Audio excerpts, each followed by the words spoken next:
Coach, I was having a conversation with one of your beat writers, Chuck Ronzaville, the other day, and we were talking about your you don't have you're not scared of playing young players, right? No, I'm not. And how that's maybe helped you on the recruiting trail. And when we were talking about your success and how players want to come play for you and know they can immediately fill that void or a void. Can you expound upon that? Yeah, it's obviously you can go look at who I've played and know that I'm not afraid to play young kids.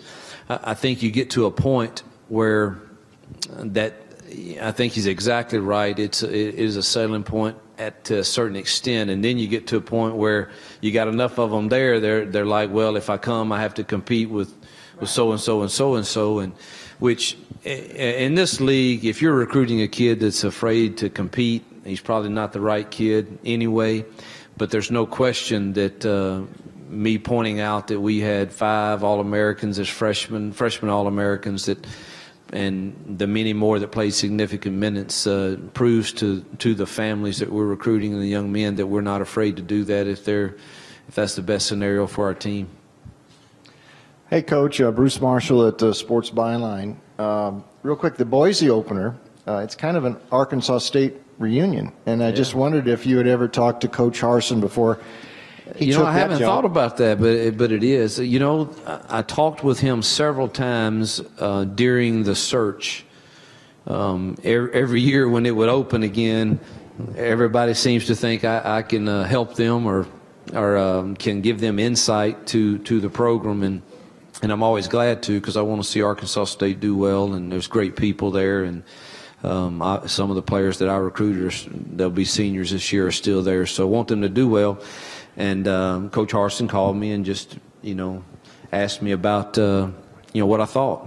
And I don't know what impact that had on his decision, but was glad to help in any way I could. Second part to that, he has Boise roots, but he hasn't been there in a while. When you prepare for a team like that, are you looking at Ark State from last year? Are you looking at Boise last year? How do you prepare for a situation like that?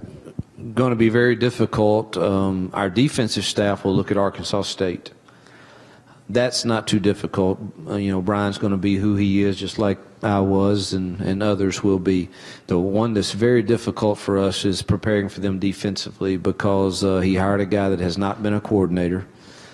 He's been in a lot of good places, and I'm sure he'll do a phenomenal job, but what's he going to do? I mean, I guess I can look at the staffs he's been on and see what they did, and we'll do that. But when a guy gets his shot, if people would have looked at the staff I was on before I became a coordinator, they wouldn't have had any clue what I was going to do, because my only time as a position coach was with a power offense, and that's not what we are. So I'm really not certain what we're preparing for defensively. Coach, you've been around Bo now for close to 5 years. What's left for him to do to go from just an upper-tier SEC quarterback to maybe the best one in the conference? Just continue to mature like he is. I think the stage is set for him to have the best opportunity to emerge as one of the best in the conference. I don't think he could ask for the better opportunity. I love the way he's prepared himself. I like what I see right now in his leadership and his mental state. Physically, I think he's finally healthy, which he struggled to be the last 2 seasons, and still been very competitive. He's got the competitive juices. He don't need that anymore, but I really like the way he's matured and is trying to lead our football team, so continue to do what he's doing.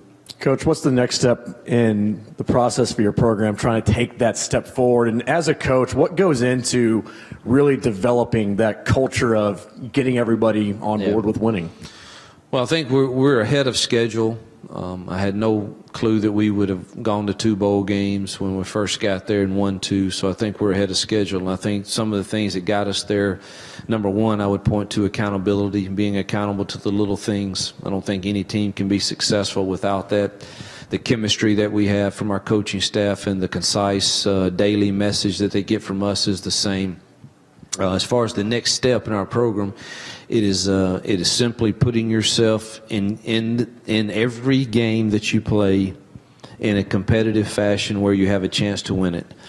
I refuse to get caught up into. You look at the SEC West alone. there are 6, possibly 7, I don't know, but there are 6 teams that arguably could be in the top 25. We proved that last year. I mean, we go to Texas, beat them, beat LSU. I mean, it can happen, but Ole Miss in the recent past has not put itself in a position to where every week they are competitive with a chance to win it in the fourth quarter. And that is the next step for us, is to be in every single game at the end with a chance to win.